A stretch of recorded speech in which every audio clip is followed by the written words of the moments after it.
Okay, peace family. We're back once again with another exclusive guest, and this is one I'm definitely proud to have on the platform. Tobin Costen, aka TC, born in Fort Hood, Texas, spent at least 13 years in Germany. It says as an army brat on his own website, so we'll get into that in a bit. This man is a creative genius in his own right, a marketing genius, has a bachelor's degree in communications and marketing. So known for his work with No Limit Records, known for his work with Little Troy and other people within the music business, King Troy and stuff. King George, I should say. Tobin, what's good, brother? Hey, how are you doing, Fonzie? So good to be on the show. Thank you very much for taking the time. It's fabulous, man. I appreciate you. Yeah, no, I appreciate it. Like I was saying in the introduction, I'm definitely honored to be having this conversation with you because I respect the work that you've done in the music business, the part that you played within No Limit Records, which has spawned like a huge following around the world, which has spawned a huge legacy. And a lot of that's attributed to Pierre. We understand his part to playing it and stuff, but we know it takes a lot of people that you was around at an instrumental time and stuff as well. So it's glad to see you even getting celebrated within the legacy and stuff too. Oh, thank you. I mean, a lot of people have reached out. It's been great that people have kind of recognized me and the things that I've done in the industry. And, when you get folks that reach out and say, hey, what you've done in this industry is special and different, it definitely feels good. And I'm so thankful for everyone's love and support. And I'm humbled by it as well. So we say you initially came from Texas then, and before you made your way to Germany. At what age did that transition happen, and how long was you in Texas for? So I went back and forth to Texas from the time I was born. I moved back and forth between Texas and Europe and all over. But I was in Texas probably about 4 years. Some of that was like middle school or junior high, as some people will say, up until the beginning of high school. And then I moved back to Germany. And then I wanted to finish in high school over in Germany before I went back to the United States to start college. Okay. So it was definitely back and forth. I would say my mother's from New York and my father's from Washington, D.C. So we're an East Coast kind of family, but my roots were in Texas because many of my friends in the time that I spent in Texas, I kind of developed a love and respect for it because obviously I was born there and I lived there for some time. And then also the fact that I spent a lot of time there doing my music business days, with Master P as well as with King George and Little Troy. So I got a chance to spend a lot of time in Texas and do some great things there. So I consider that probably more of my third home after California and Germany. I would probably say Texas would be a third or fourth home. Also, I consider Washington somewhat of a home of mine as well. Okay. State that. So a man of the world, we definitely know that. And so speaking about being out in Europe and especially Germany, when you was out there at that time studying, working, was you listening to what music was you listening to? Were you listening back to a lot of the stuff from the States? I was listening to a lot of stuff from the States. I was a huge fan of a group called UTFO. They did the Roxanne record. And, Doc Ice, Educated Rapper, Kango Kid. I was a huge fan of those guys. I was a fan of the Fat Boys, huge fan of them, fan of Run DMC and Houdini. A lot of those groups in the 80s I was in love with. I think, I did listen to some EDM music for my time being in Germany, so a little bit of that, but mainly I was into hip hop like crazy. 1989, a friend of mine who I live with in the area with Germany named Lamont Jack turned me on to gangster rap because he turned me on to NWA and he turned me on to Ice Cube. And that's when I started really kind of changing my mindset of all kinds of music, not only just the East Coast sound, but also some of that West Coast sound and some of that gritty sound and gangster rap itself. And that's what I was always excited about, the different genres within rap music and within hip hop, because sometimes people, they think there's hip hop is just one thing, but no, there's different type of genres within the genre itself. And I fell in love with that West Coast sound and the organ sound and the way the beats were put together. So huge fan of all of hip hop. but definitely got once NWA came out, I became a real fan of that vision of talking about what's going on in the streets and the storytelling aspect of hip hop. Yeah, no, I love that, and I could definitely attest to what you're saying about just the different elements that hip hop's been known to be able to include. Whereas some people think of hip hop as just a standalone genre itself, but it being able to take music from whether it's rock, blues, jazz, with vocals, without the vocals, however which way it goes, and that's something that definitely drew me to the music and to the culture and stuff like that as well myself. So it's great to hear somebody like yourself speak of it, because there's a lot of people in the business that work in the business, but they may not necessarily have that same feeling for music. So it's good to hear that you like a musical connoisseur in your own right. So, sort of going from that, was this a point when you heard like that sort of stuff? Did you know you wanted to work within the music business then, or was this something that, you heard it and you thought, I want to be a part of this, this what's going on, or was you already making strides in that sort of direction? Well, I was always making music, so I will tell you, when I first heard people ask me this question, when did you really fall in love with hip hop? And I would say when I heard "Suckin' MCs" by Run DMC, I was in New York City for a summer. My grandmother lived there, and I stayed there for the whole summer. And I heard "Suckin' MCs" probably every 5 minutes on every radio station, on every box. That I could, anything that had music, I was listening to Suck MCs, and when I heard Run talk through that record and the way that beat was going, and he was talking about Larry Lair, and I was like, man, I wanted to be a part of that. I wanted to I didn't care if I was dancing or rapping. I just wanted to be a part of it, and I totally fell in love with it. So by the time I was older, like my high school years in Germany, I was always rapping and making beats and writing songs. And I had a buddy of mine early on in my time, with the earlier years in high school, named Randy Fusco, who was probably the best beatboxer I've ever heard. So Okay. we would do radio commercials, and we would perform, and it didn't matter if we were on the bus to a football game or a basketball game, or we were just hanging out. We were always making music, and he was beatboxing and I was rapping, and we were doing these commercials. So it was always cool. And then as I moved to different places in Germany, when I finished my high school career at Würzburg, I hooked up with a friend of mine named Soul Elements, who's still in Germany and performing, and he's got a really, really good name and doing some things. And I used to continue to make beats and rap and make music. So I was determined to be in the music business, the entertainment business, but mainly I wanted to be in hip hop. And ultimately, I wanted to be a rapper and a producer.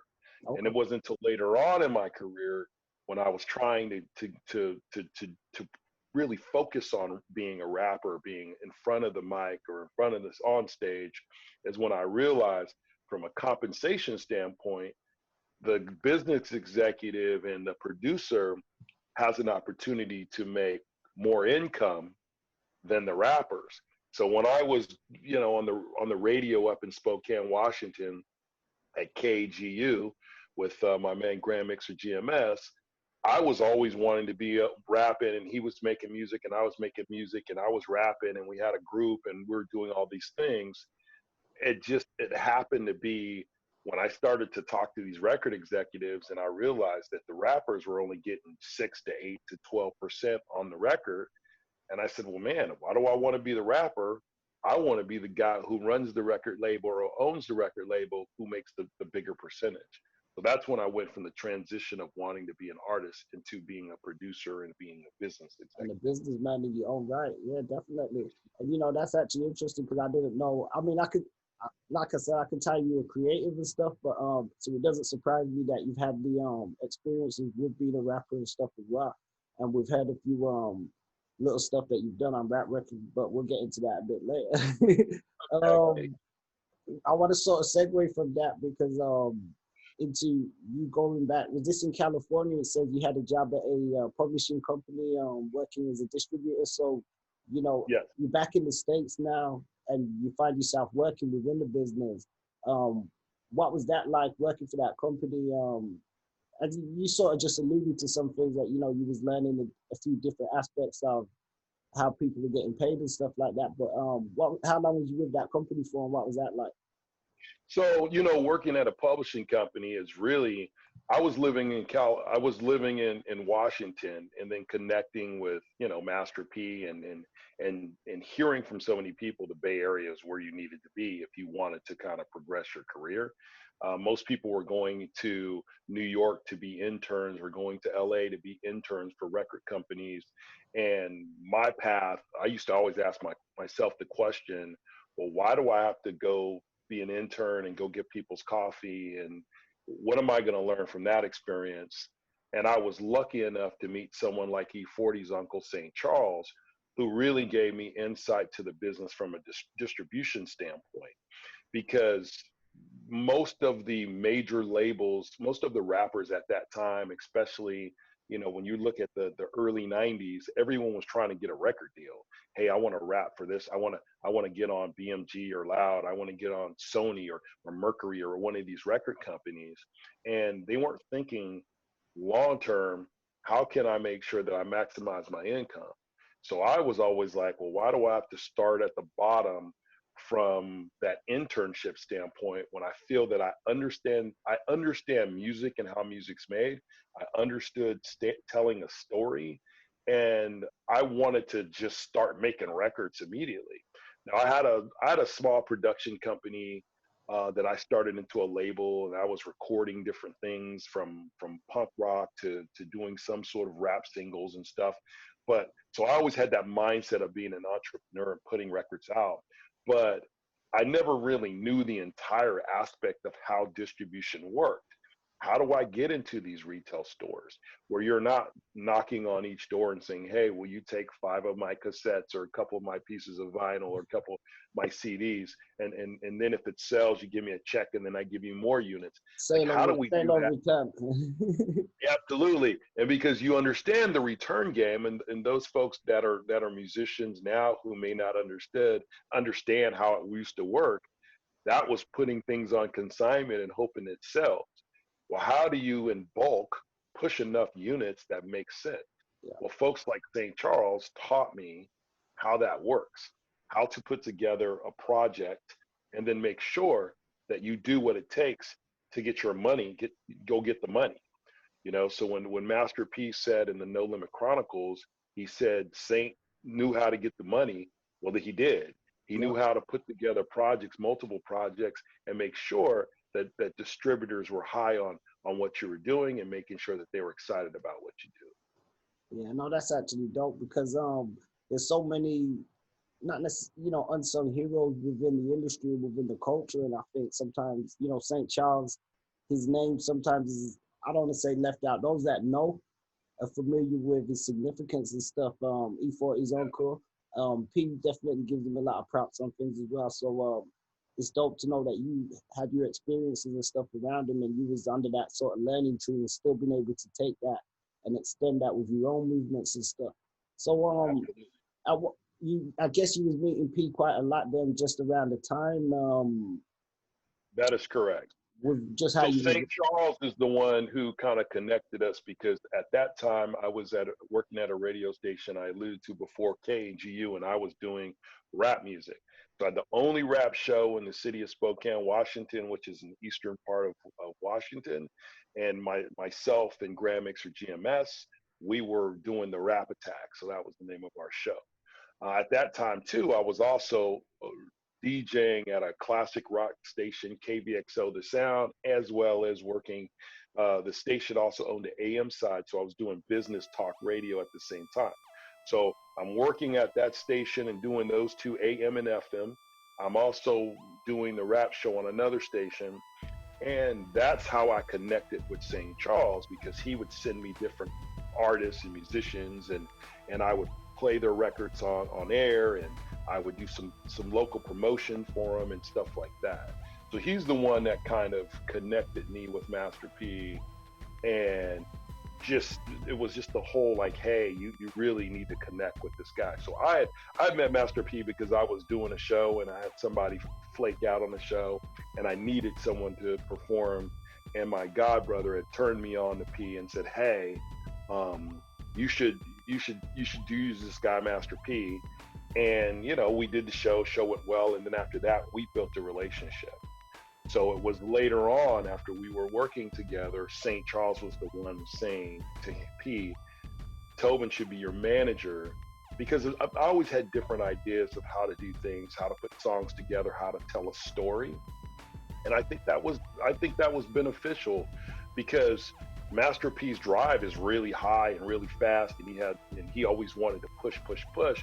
But I think, and he's said this before, that I kind of set a standard of how do we organize things, how do we make sure that the right pieces are in the right play when you're putting an album together and you're telling a story, and then also making things look bigger than they actually are. So when people when people step and they want to be a part of a project, that they think like, hey, these guys are organized, they know what they're doing, and they're moving in the right direction. So all of those things kind of playing, it's kind of part of it's luck, part of it's skill, part of it's being in the right place at the right time. But a big piece of it I owe to St. Charles, because he really taught me a lot about putting records together, getting distribution, making sure you're getting paid properly, and making sure you're continuing this big funnel of music going through and moving forward. Yeah, that makes a lot of sense, and that's pretty dope. And even just to sort of touch on what you last said, I think that's important because it takes more than one element to make something happen. And P having his drive and P having his qualities about him is very gun ho. He's inspired a lot of people around the world. A lot of upcoming entrepreneurs, artists, producers, and not to just some have gone on to be successful, some are still doing their thing, and the format that P kind of laid out in one degree, if you just follow that, you'll be missing the other elements to the puzzle and stuff as well, because it's, yes, he does have his drive and stuff like that as well, but as you said, sometimes you need somebody to bring in, whether it's the organization aspect, whether it's a bit of extension on the marketing and things of that nature and stuff like that. So we definitely know that you played a vital role. Can you define, just so that our audience is clear, what years, like what was your span in the years that you was actually with No Limit? So what years did you start out with connecting with P and knowing, okay, this is an organization that I'm serious about working with, I'm comfortable with this guy, you saw enough in his quality of work and in his attributes that you feel you can go forward with a position of being the VP of marketing? Did you start out being the VP, or was it some, No, I didn't. So, connecting in 92 and then eventually coming on board in 1993 is really when I came on to No Limit, to No Limit Records. It kind of started off as being, promo guy, coming up with certain ideas on marketing and those type of things. It was really St. Charles is the one who told P, like, hey, you need to make Tobin your manager and allow him to run the label. So that's kind of how that came to fruition. Is at that time I became P's, personal manager, business manager, general manager, and executive vice president of No Limit Records, also being in charge of the management company and managing all the artists. So it was kind of, we were, some folks would say it was a conflict of interest, but I was kind of doing everything. So when we were putting together albums, coming up with certain concepts or picking certain singles, um, anything from what are our giveaways going to look like? What are our promotions going to look like? Where are we going strategically? What cities are we going to go to, and what makes sense? Where do we need to send T-shirts at, and who are we going to talk to, and what the street team is going to look like, and meeting people and saying, okay, we're going to make a decision on who is going to help us promote, and building relationships and doing promotional events. Like all of those things were things I was responsible for back at that time. So I was at No Limit from 93 to 96. And, if you think about the transition of going through, Mama's Bad Boy to the Ghetto's Trying to Kill Me, and the West Coast Bad Boys 99 Ways to Die True, and working with Mia X, and then bringing on Mia X and Servon and KLC and Moby Dick, and the starting of the Beast by the Pound. I mean, all of those things I was influential in putting together and working through that process. And I think the concept of doing a movie, a direct-to-DVD movie, and what that looked like, and putting the strategy together behind that, I think that was the thing that I probably overall was my responsibility of making sure people knew who we were and what we were doing, and kind of making sure the world knew we were a national brand. And we weren't just a local group or local artist or local label. We were actually national. Yeah, no, but that's actually, you definitely did that. And, cause, by 96, things were definitely bubbling or, well, booming in one aspect, but they went on to higher periods and stuff after that. Over that time, did you encounter like Tupac at any points? Well, we connected with Tupac prior to that because we went on the road with Tupac. So at that time, Tupac was performing.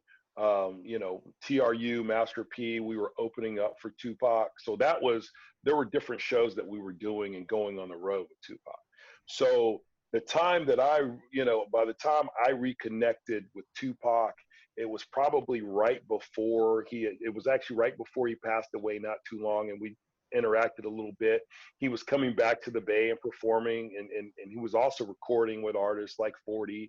He was recording with SIBO and folks like that. So he was continuously recording. So I would see him around in studios and things like that. The last time I actually saw Tupac alive was at Too Short's retirement party. So I believe it was a few months before he had passed away.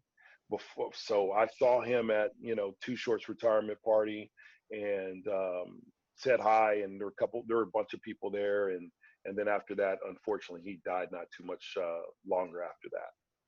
Yeah, no, rest in peace to Pop, man. And he's definitely one of the greatest of all time, and did it real big for the culture. And we know that No Limit definitely had a heavy influence from Pac. We've heard P speak in the past that he actually tried to sign Pac. I don't know if it was actually a formal thing or more of an idea. Is that anything that you had any knowledge of or any part to play? I mean, that was really more of an idea, because if you think about timelines of at that time, going on the road with Pac was bigger than Master P at that time. I think it was more of saying, hey, one day I'd like to sign him, but as far as being something that was going to happen, no. Because by the time we were on the upswing in 95 and 96, by 95, we were national. 96 is when I would say, well, we broke open the doors and people really knew who we were. By that time, Tupac was so deep in the death row, Yeah. and figuring out what he was going to do and what he was going to be, and starting his own label and all that kind of stuff, that wasn't something that was going to come to fruition at that particular point. No. Okay. And what about with Snoop Dogg signing, with Snoop Dogg coming over to No Limit? I know people have a lot of mixed views on it. You being out in the West Coast at the time, what do you think? Well, I think Snoop was looking for a home, and P was looking for something to really take him and No Limit to the next level. So it just worked. I mean, he through Brian Turner, and Brian at that time, you got to understand Priority. They pretty much, when you talk about gangster rap, Priority pretty much owned gangster rap. So I think ultimately that whole transition had to do with Snoop needed someone to watch his back, and P wanted something. One thing about P, he loves to make sure that No Limit and his name is the biggest thing in the room. So he was going to make that happen, and that's through Brian Turner having the relationship with, or at least having knowledge and communication with Suge and Snoop and P, and putting that all together, and then P saying, "Hey, let's go make this thing happen." And pulling the trigger on that. And I think what happened, I don't know if Snoop's best music was made at No Limit, but I think that gave Snoop the opportunity to kind of stand on his own 2 feet, do his own thing. And I know he's very appreciative of P, and I know P is appreciative of Snoop during that transition. And I think on the West Coast, it was more of like, wait, what's going on? Or does that sound make sense? And it worked out. There were some hit records that were done, and Snoop sold a lot of records, and obviously it was a good thing for him, and obviously a good thing for No Limit. It was like signing the biggest free agent in an American sport, like if you're talking football or Yeah. basketball, like that. It was a huge signing, and a lot of people were talking about that. Yeah, no, okay. And staying on that, just sticking with the music and the creative side of things. So with your time at No Limit, you sort of referenced earlier about yourself just having experience with music, creating music and stuff as well. So you was around, King George, Big Ed, a lot of Mia X, a lot of creative Servon. What were some of those studio sessions like? Are there any particular standout sessions that you feel as though, you know what, I was there when this was recorded and, can share some of those experiences? Yeah, I mean, when you think about putting together the Down South Hustlers, and I was responsible for flying Pimp C and Bun B out to California and putting them up for several weeks as we were doing Okay, rest in the peace, Down Pimp. South Hustlers. Yeah, rest in peace to Pimp C. And having those guys come to California and recording those guys, and then also working on most of the Ice Cream Man and Pimp C being a part and Bun B being a part of that whole Down South movement. At that time, they weren't as large as they would eventually become, but people respected them as artists, and they respected them as a group, and they said what they said, and they stood by what they stood by. So when those guys were recording players from the South, or Ooh. when we were recording that record, or when we re-recorded Bout It, West Coast, but with KLC's beat, and then putting together Mr. Ice Cream Man and all of those projects. The thing that was so exciting to me and kind of sticks out to me is the TRU True album, because we recorded that album in about 2 weeks. There was probably another week of mixing and all that stuff, but as far as the recording aspect of it, it was sitting down and saying, hey, we've got a certain amount of time to get this album out. We've already got pre-orders on this album because we were pre-promoting everything at that time. And watching folks like Mia X and C Murder and Big Ed and King George and all of these guys and Silk the Shocker record these songs at a rapid pace, and having a sense of love for it, because it was exciting, because we would be doing promotion and marketing during the day, and we would be at the studio all night. So we were probably, P and I at that time, we were probably up 20 hours a day recording these projects and doing the different things that we needed to do. And the great thing about being in the studio, and you're working with someone like a Ken Franklin, K. Lou, who did some production, but also helped us with the recording of these projects.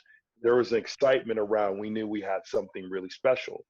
I think the other thing to it too is it's the work ethic of Master P, because he would, at the end of the night when I would drop him off at home, probably 2 in the morning, 3 in the morning, he would say, hey, what time are you coming to pick me up? And I would say, all right, I'll be here at 6. And he would like, okay, I'll be ready. And then I'd come in at 6, he'd be ready, and we'd go and start our day all over again. And this is consistent days of making sure that we had enough good quality music, and making sure we're having a strategy around what that music was, and how we were telling a story, starting with the Ghettos Trying to Kill Me, going on to 99 Ways, the West Coast Bad Boys, the Down South Hustlers, the Ice Cream Man. All of those projects were important to tell a story. And bringing in someone like Mia X was very helpful, because she had her own idea and her own sound, and she was a star down in Louisiana, specifically New Orleans. And KLC was an up-and-coming producer who had great sound, and Moby Dick was really good at playing keys and R&B. It just all came together at the same time, and it just kind of took off like a rocket, if you will. Yeah, no, that's dope. Speaking of stories, what's the story on Reverend Duran? Yeah, so we, the whole concept of Reverend Durong was just kind of, those folks who go to church, and there's always this fast talking preacher, not always, but a lot of times it's a fast talking preacher who has ideas around money, and sometimes they're so fast talking you don't know if they're seedy or not, and coming up with the concept of I don't know. I've been to several churches, and you kind of see a guy who's driving around in the Cadillac or the Mercedes Benz, and they've got the gold and the platinum and all that, and you're like, okay. And you think about that, what that minister looks like or that reverend looks like. The whole concept of Reverend Durong was just like, he's a guy in the hood who makes a ton of money, and he's a preacher, and the whole concept of that is what went on music, went on albums, right? So once the whole dynamic of with King George and his voice and the way he would enunciate certain words and his comedic timing worked really well on those albums. So whether it was a No Limit album, or as we, as P King and I split, and we had Me and Mine Entertainment, my label, we would do those skits. They just kind of carried over because people liked them. They liked them because they were funny. They could have a concept of somebody, who's a fast talking minister, the comedic timing of King, it just made it really funny. And then we put kids on there and different people with different kind of concepts. So overall, Reverend Durong was just a very popular, character, and people really loved the character itself. Yeah, no, I think it was definitely dope, and I think it was creative how you was able to, just use skits at the time across different albums and have a sort of, a character within it that continues over. We could tell it was King and stuff. Was that a character you created? Because I've seen it still sort of surfacing around. Was there some type of spin-off show or something to it? Yeah, so we did a movie. I think it was kind of a combination of a lot of things on the creation of it. I think we talked about Reverend Wright and all that. So the concept of it, I think it was just the combination of all of us. I think the name, we talked about Reverend Durong. I mentioned Reverend Wrong or Reverend Right and Do Right, and we just kind of came up with these different names. And I think it was just really ultimately, probably, I think it was probably more King kind of said, hey, Durong, that's kind of something that's kind of catchy, and kind of based on that, that's when Pete was like, yeah, Durong, that's it. And then kind of developing the character from there. And I think what you kind of see now is taking that kind of basic concept of a crooked reverend and putting him to screen as the transition and the development that I did with some assistance from a director, David Mark Grisham, to kind of bring it to the movie side of it, and then a comedian like Lester Bibbs kind of making that into a really a viable character that's not just a 1 minute skit, that's a full feature movie or a TV or TV show. It just kind of presents that to the world. Yeah, no, I understand, and it shows the creative aspects of just that you got the ability to add dimensionality onto something. So with that being said, we talk Reverend Durong and King George, because I mention it is because something that, sometimes when people split and they go separate ways, some things aren't carried over, but King George, you still sort of carried over TIU and stuff like that, and the Reverend Durong stuff. In terms of the split, we've heard some of the stuff on the No Limit Chronicles. We've heard you speak on it in past interviews and stuff, but if you could probably speak slightly on what point was it that you decided to split. But prior to that, actually, I wanted to ask you about the situation with Birdman and No Limit, and how you personally felt at the time, because, instead of us going backwards, we'll stay there and then we'll get to splitting from No Limit after that. Yeah, sure. So, I mean, at the time, if you look at Cash Money at that time from a local standpoint, if you're talking about Louisiana, Mississippi, Alabama, moving into parts of Texas, they were well known. Robert Gillerman, who used to run Southwest Wholesale, which was a big distributor, one stop at the time really, but then eventually became a distributor, they had a relationship with those guys, and they were, really hot.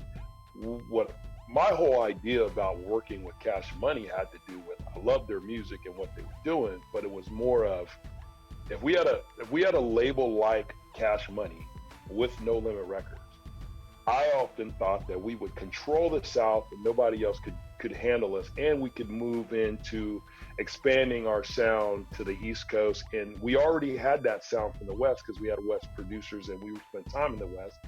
We were already moving towards the South as developing the Down South Hustlers. and signing with Baby and Slim and putting their records out, and even if we just did a little bit of working production angle and doing the distribution, that could have been something that would have been huge. I mean, you talk about groundbreaking, right? With their sound, what they did, they were already really popular. And I think the biggest thing for me was I wanted to work with them because I respect their talent first and foremost. But I thought that it was a good opportunity for us to really, really run hip hop or change hip hop, and almost like being overnight becoming a major label. When you have a label like Cash Money, and you work with them, and at the time we being at No Limit, and then all we would need to do is figure out how do we get an East Coast sound, or how do we get somebody from the East Coast. We become known nationally really overnight, and that's really was the focus at that time, or what we were trying to do. Okay. And you was there with P when you met with Baby and stuff like that. Yeah. And I was there. I was there.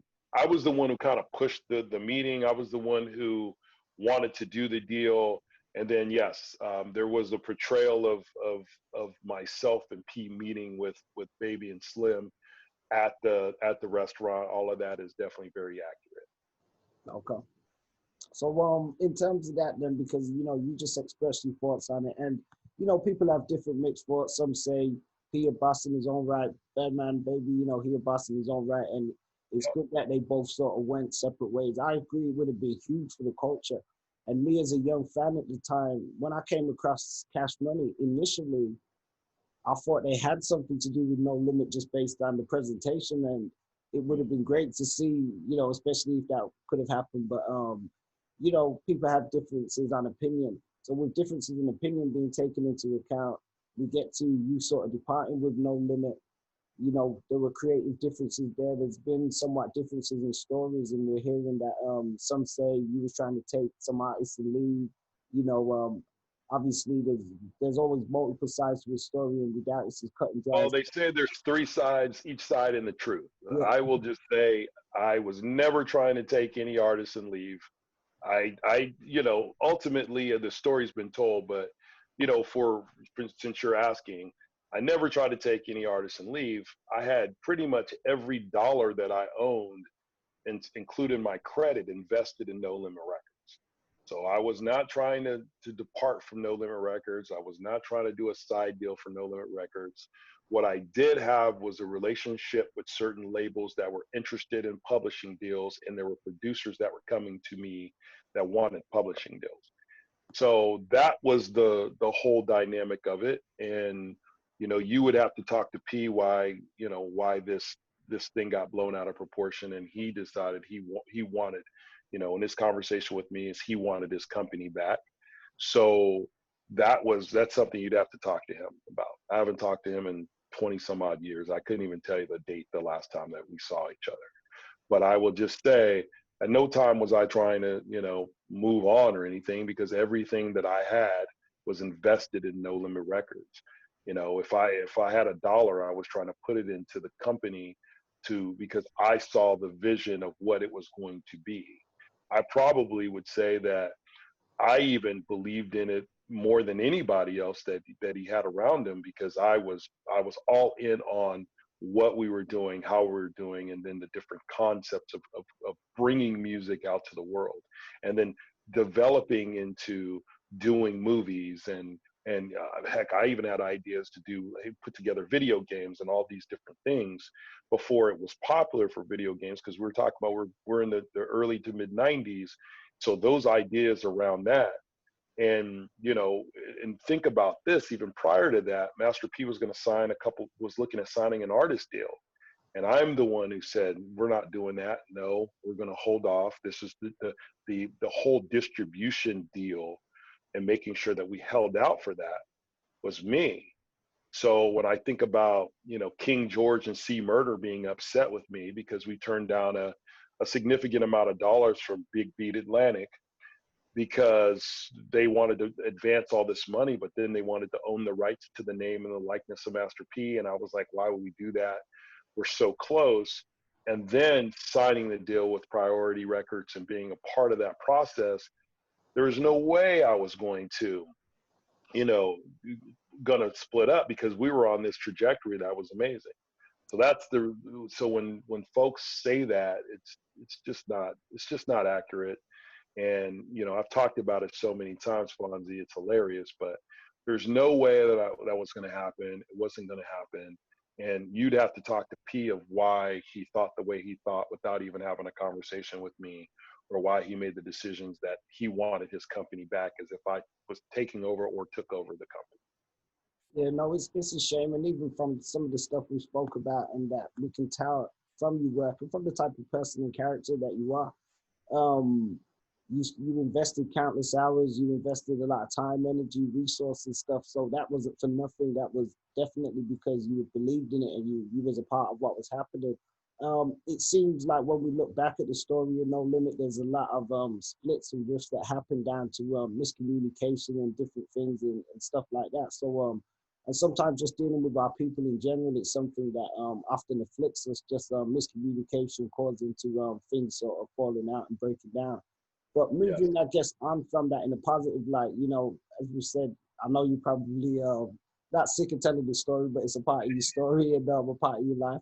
But we ain't trying to dwell on the I negative appreciate that. aspects.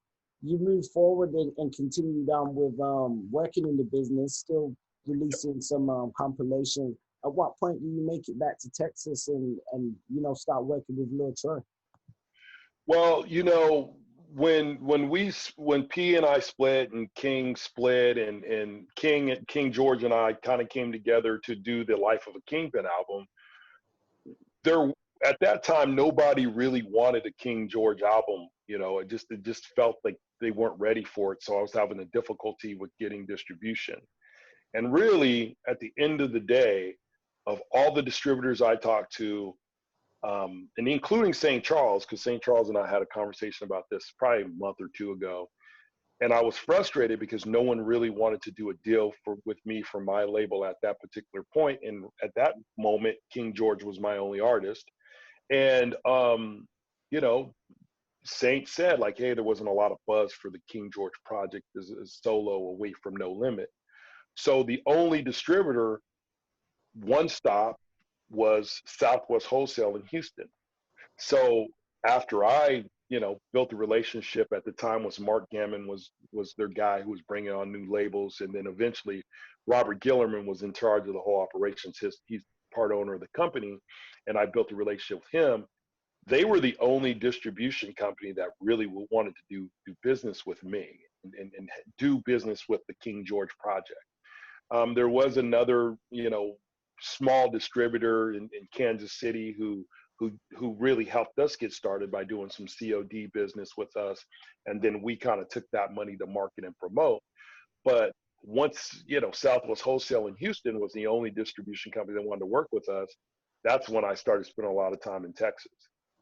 So if there was a time if you looked at once we had the success of the King George album, it was on the Billboard charts several weeks, then we did our own compilation, the Players and Hustlers album, and then we did True Vision, and then we started doing all these different projects.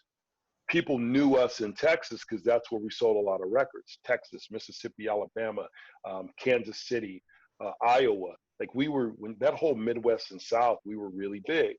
Okay. And we'd go to clubs, and people would just, you know, it was almost so crazy that we were really famous in certain parts of the South. So I think a big piece of that was we just spent a lot of time there because that's where people liked us and we were hot. I connected with Troy because one, I sold a lot of records in down there and with Southwest Wholesale. He had a relationship with Southwest Wholesale where he was putting his projects out, but he was looking for some marketing and promotion. And Mean Green, the famous DJ, Yeah. radio DJ Mean Green, who had his Mean Green album that went gold through No Limit, he's the one who connected me with Troy and introduced me to Troy, along with Robert Gillerman. So it was a combination of Mean Green and Robert Gillerman connecting us. And he wanted some marketing done of a Mass 187 project. So when he had that project, I helped with some promotion and stuff, and it didn't do very well. It, you know, sold some records, but nothing big. And at that time, Troy was trying to figure out whether he wanted to put out another album. and we talked about, or I kind of gave him the suggestion, why don't you put your own album out? And we utilize your name and we utilize your concepts and ideas.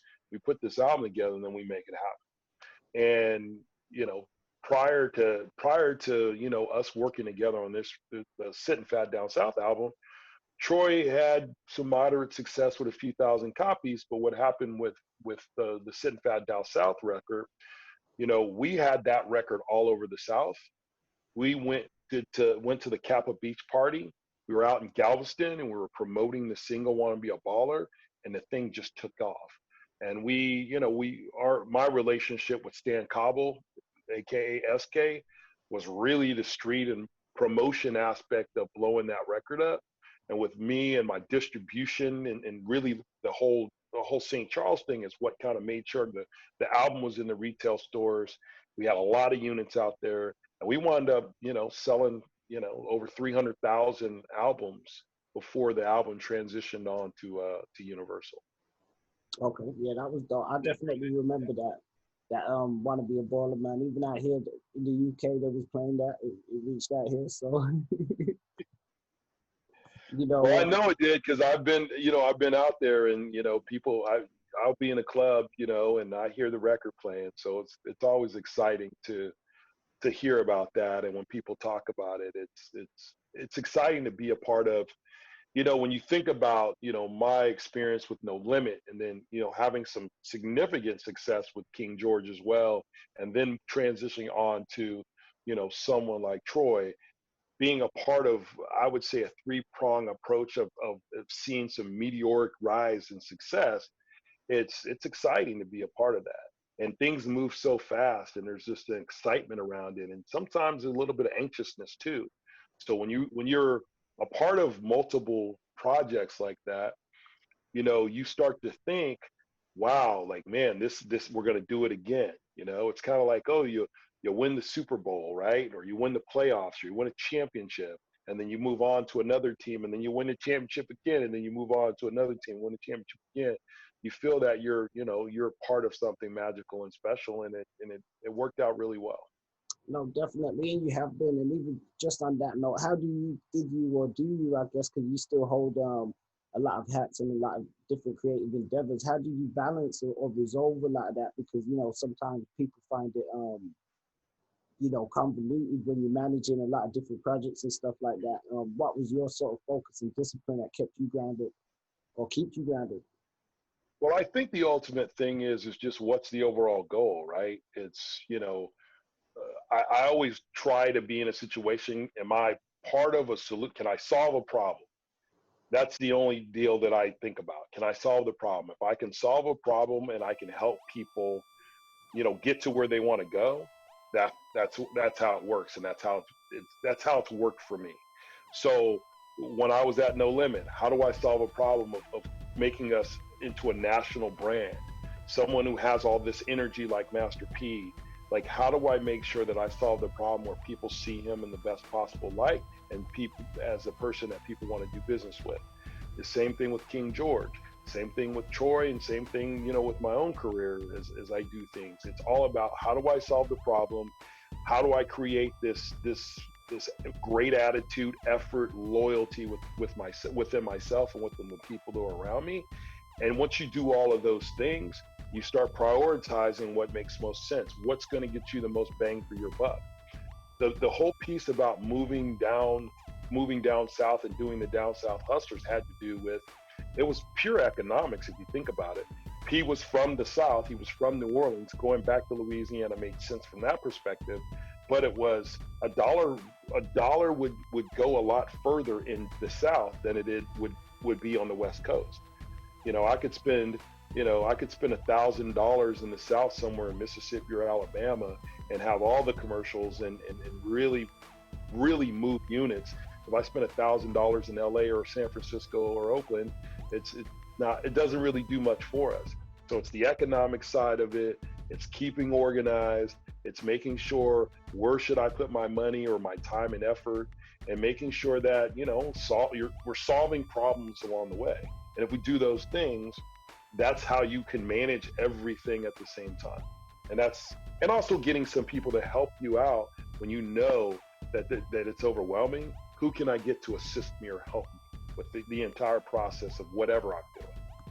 Yeah, no, that's real. Having that support system, and I want to say having a great attitude as well. And that's one thing we noticed from you online. You always imparting a lot of positivity. Always, a lot of big smiles, a lot of fun activity and stuff. Being out there with different people in the world, just showing a good aspect of life. You don't put out anything negative or anything like that, and it's definitely stuff that people appreciate and see from you. So I want to say I do personally. So.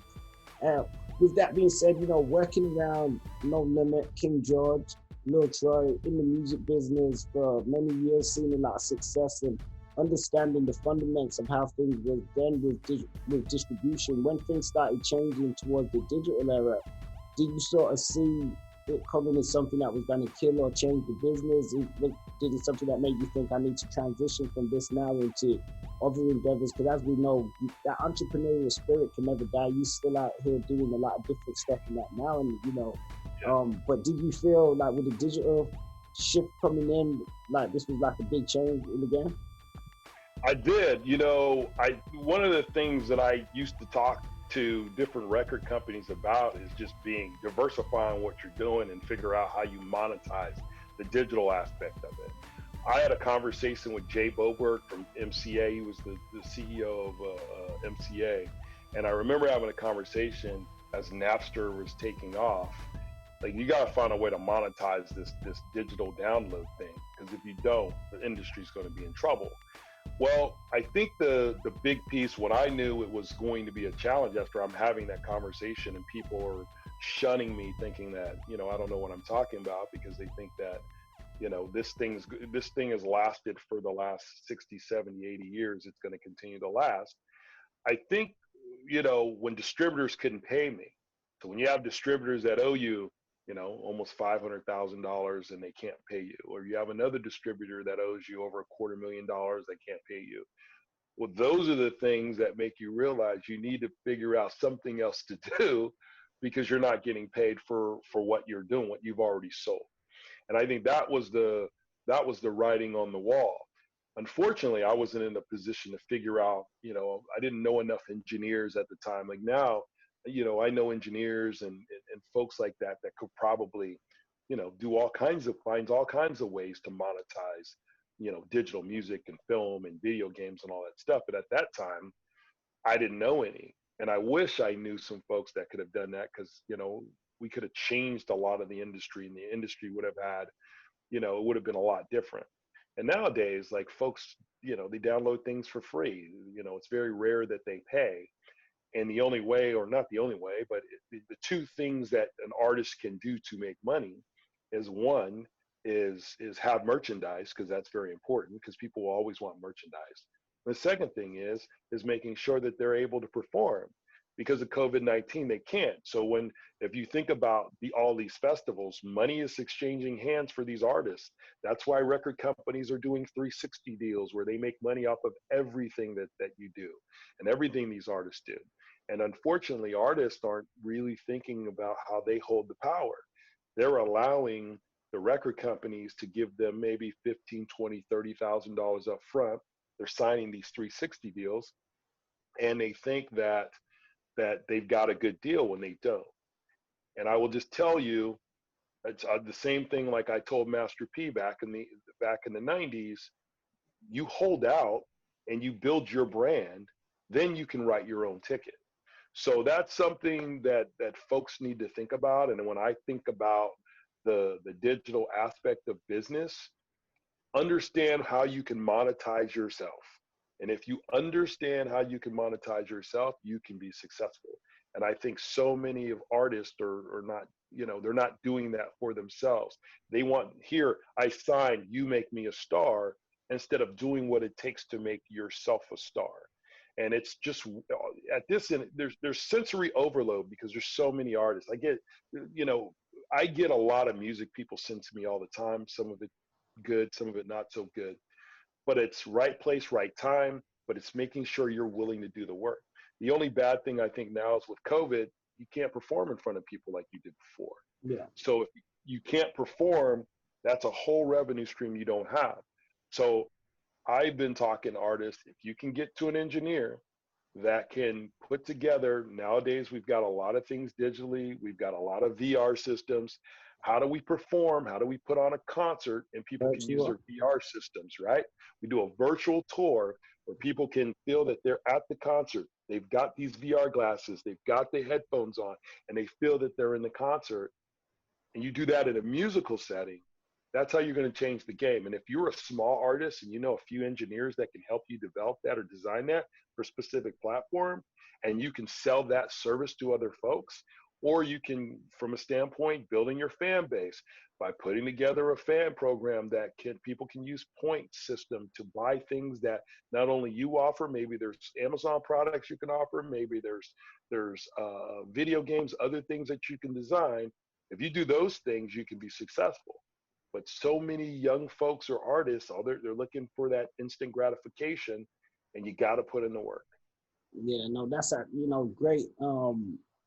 That's I don't, I want to say the right. That's invaluable advice right there for anybody.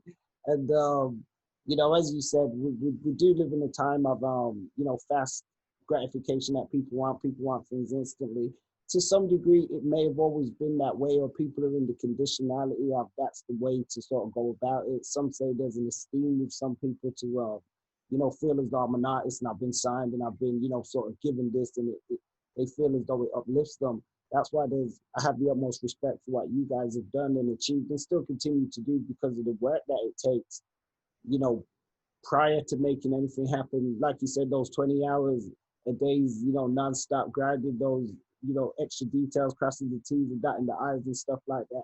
It takes a lot. And even just what you just imparted there for artists, it's definitely true. If more people was able to tap into their own inner power and just hold that, because that's what they use to create their art at the same time. So it's just people keeping that sort of entrepreneurial mind there. Understandably, it's not for everybody. Everybody's different. That's why other people are needed to play their part. Some people, they can't really play that part, so I understand that. But think about it this way, Fonzie. You want to watch your money. I mean, even if you're not an entrepreneur by heart, you want to make sure you're watching your money and understanding where your money goes. And you want to make sure you're doing the basics, like, making sure your taxes are paid and making sure if record companies are spending money, where is the money going? What are they spending it on? Is it going to benefit you? Yep. Are you just a throwaway artist that they need to lose money because it's better for their taxes? Or are you an artist they're going to invest their time and effort and money into? You, at the very least, if you sign a deal with somebody, you should at least know what they're doing. Or if they're not doing the work you want them to do, maybe you can say, hey, look, why don't you give me this material and I'll go ahead and take care of this. I'll go ahead and promote myself. And it's not about being an entrepreneur. It's about monitoring your dollars and making sure you're not getting messed over in the game. The music industry is known for messing people over because they've been allowed to do it for years and years. Yeah. Now, if you're a hot artist, you think about artists like Little Nas X, who basically he grabbed a beat that he leased for next to nothing and created a song that was huge, and then the next thing you know it, he hooked up with Billy Ray Cyrus and went viral, and the rest is history. Yep. So you have to do the work. And folks that aren't, just because you're not an entrepreneur, I will tell you, like I tell a lot of my students, be comfortable with being uncomfortable. If you want to be successful, you have to be okay with being uncomfortable and figuring out how you can put yourself in the best position to be successful. Read up on other folks who are entrepreneurs and what works for them. Take that information and knowledge and use that for your own career. It's not enough to say, hey, I got a record deal and I'm going to let someone else do it, because at the end of the day, they're not going to invest in you more than you're going to invest in yourself. Even if you have a deal that's not a good deal, okay, let's work that angle, make the most money you can make, and then present yourself in a better position. Yeah, no, that makes a lot of sense. And with that being said, you mentioned this is stuff that you actually give to your students and stuff. So we know that you teach classes. We know that you've got other business endeavors like Psycho Cider. Can you talk a bit more about the your new projects and stuff that you've been doing and what you're working on at the minute? Yeah, absolutely. So Psycho Cider is my business that I have. It's a cider business. So we make a variety of ciders or alcoholic beverages, little less than 7% alcohol with different flavors that we are primarily distributing in Northern California. So ultimately, I wanted to years ago. I wanted to do sake because sake is really I popular. like soccer. Yeah. Yeah. So I wanted to do that in a flavor. And my mind was like, well, I want to do a flavor sake. Well, in the United States, it's really difficult to get a sake license because you have to have a brewer's license and a wine license, and it's really difficult to get. And as I was progressing and transitioning, I had someone tell me, hey, why don't you try hard cider? I was never really into hard cider. I did drink it once in a while, but never really. And I had some, and most of the cider that I had was very sweet. And I wanted to provide a cider that wasn't sweet, that was smooth, wasn't too bitter, wasn't too sweet, but had a really good alcohol content. So I came up with the concept of going from psycho sake to psycho cider, and then coming up with different flavors no one else has. And that was part of the transition. Like when people drink it, some folks are like, oh, I don't really like sweet. Well, why don't you try it? And when they try it, it's low sugar because we're using the fruit to it. We're not using any additives or sugars that's not directly from the fruit. So fruit enhances the sugar. It's a smooth taste. And it was about, hey, how do I get into restaurants? It was the same concept of distribution. How do I get into bars and restaurants? What does that look like? Um, Building relationships, offering discounts, paying for advertising in retail stores as we transition into cans. Like the same concept that I did when I was at No Limit and Me and Mine Entertainment is the same concept that I'm using for Psycho Cider. Is getting into in front of as many people as possible, throwing good events, and making sure that people feel good about the product and they enjoy the product. And then the concept, the marketing concept of the people that are in the ads that I put together and that we work with different folks that are excited about it. And once we've done that, we've kind of created this excitement. We did lose a little bit of momentum with COVID. I wouldn't say a little, a lot of momentum with COVID, but transitioning from the kegs we were doing on premise to moving into cans has kind of made us relevant again. You talked about adjusting with digital. Well, we had to adjust with COVID by going into cans. People need to buy. People are going to buy alcohol some way somehow.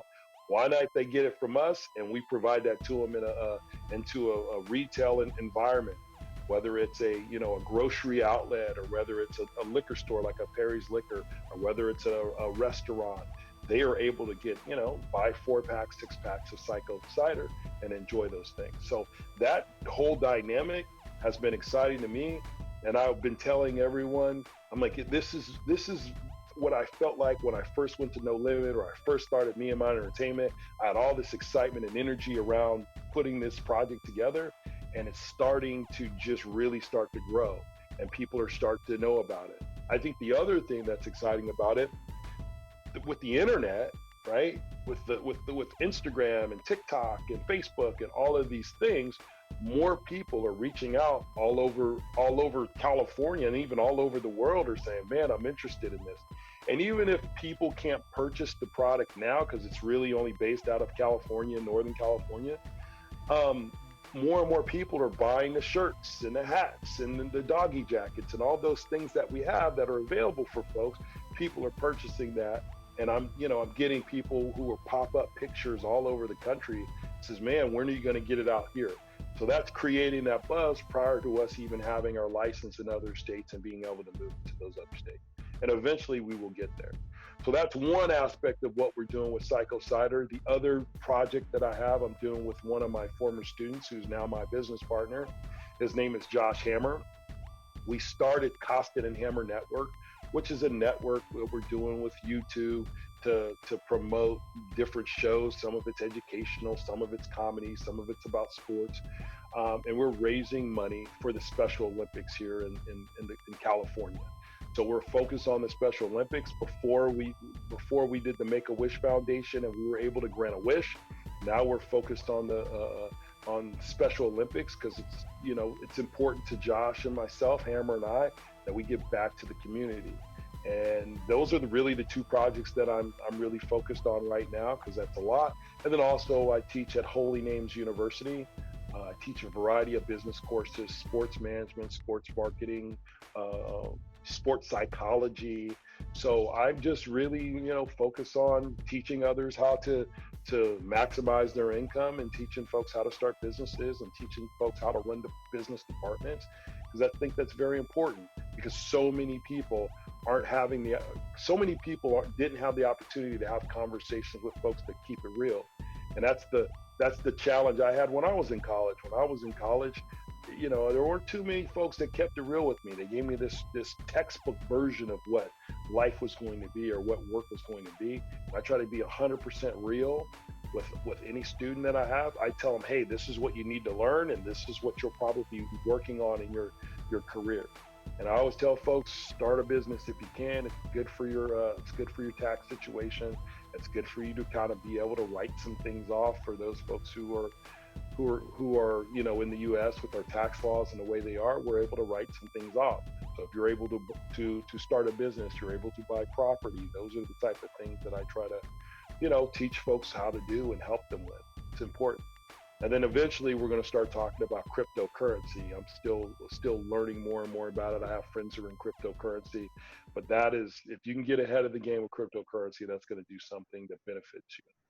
Yeah, I was gonna say just on that note, great advice and stuff once again. But I was gonna ask you if you had any interest around crypto, and I could maybe see you in the CBD business, which is booming and gonna be very quite huge at the minute, but still exploding as well. So that could be another area of interest for you. Absolutely. I mean, there's always opportunity. Like I said earlier, can you solve a problem? If you figure out how to solve a problem, all those things come into play.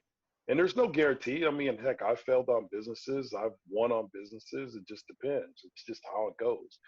Like I have a passion for service that defines my personality. I always want to try to help as many people as possible.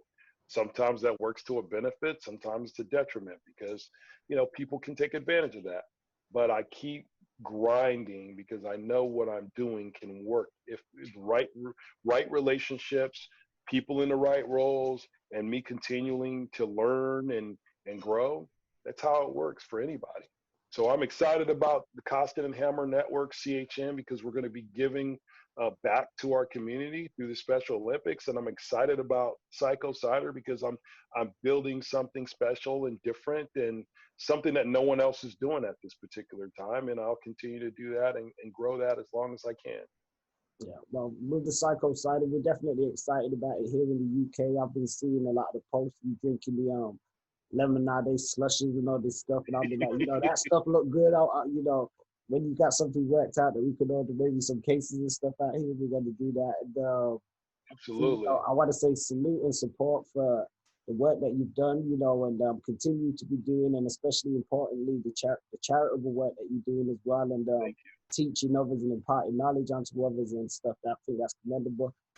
Is there anything that you want to plug lastly, or any messages you want to leave? Well, no. I mean, there's a couple of artists that I, kind of watch for and look for.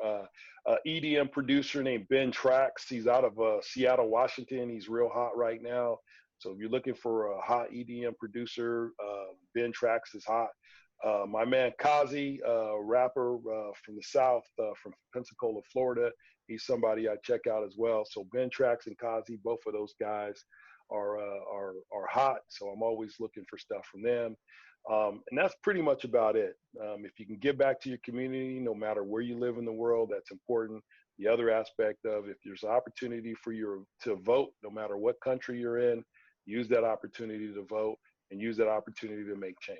If you do those things, I think everything else will take care of itself. It's been great having you on the platform. About the online, heavily been inspired from No Limit, and if there wasn't, your work within No Limit, maybe No Limit wouldn't have been the No Limit what it was too at the same time. So, we owe a lot of our success and our development to yourself and stuff too.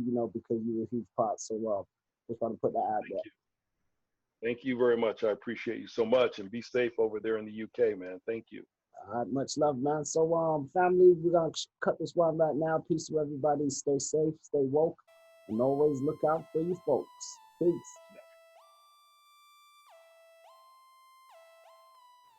You watching About That TV, your one-stop shop for the hottest urban edutainment from the UK to the US. Be sure to like and subscribe to the channel and also join the membership for exclusive content.